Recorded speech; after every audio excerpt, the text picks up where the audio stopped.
I finished day 8 to day 14 of Learn to Draw in 30 Days and Learn to Draw Characters in 30 Days by Marc Brunei, and I must say I could not have thought I would be drawing this well this fast. I mean, it's not like I could draw a manga already, and I still need a lot of improvement to work on. My proportions are very off, especially when drawing characters in different poses and doing a clean line work. But being at day 14 amazes me. It actually took me around 3 months.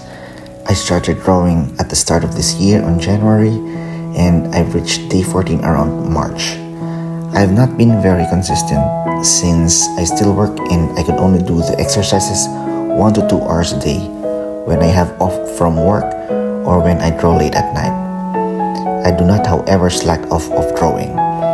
I still try to sketch every day, even if it takes me only 3 to 5 minutes. As you can see, there is significant improvement in the last 3 months.